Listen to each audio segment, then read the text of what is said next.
You heard Dr. Sanjay Gupta. He says the science is there. Do you agree?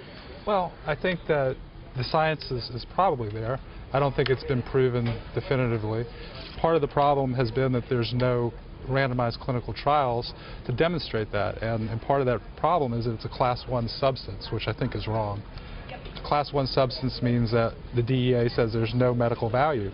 It also controls the distribution and clinical trials. So I think the big problem is we don't know, but I think there is reason to believe that there's a lot of value there. Yeah, I mean, a Class 1 drug is something like heroin, LSD, and yet cocaine, I believe, is a Class 2 drug. So should marijuana be a Class 1 drug? How dangerous is it? Is marijuana addictive?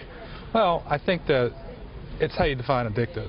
I don't think it's nearly as addictive as heroin. It's probably not nearly as addictive as cocaine.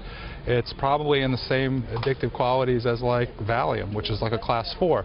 I mean, clearly people get addicted to it socially, and there's social networks, but I don't think there's a withdrawal. There's been no physical withdrawal shown when you stop using marijuana. So I think classifying it as a Class 1 is really a problem. Okay, so the trend is that more and more legalization is coming. That's what you believe. If you're an investor and you want to put some money in this space, how do you play it? Do you buy the companies that are selling pop brownies? Do you buy MedBox, the company that makes the boxes that dispense it? Well, I think there's a problem. I mean, there's a whole industry that exists already, and that industry is not going anywhere.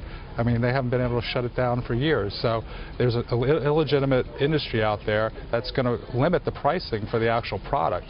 However, I do think that there's going to be a need to control distribution, because you've got a drug that has a high street value and a high street demand. So doctors' offices, medical clinics, hospitals are going to need some way to keep track of the inventory. So I think those companies that watch that and have a way of monitoring it are probably good investments.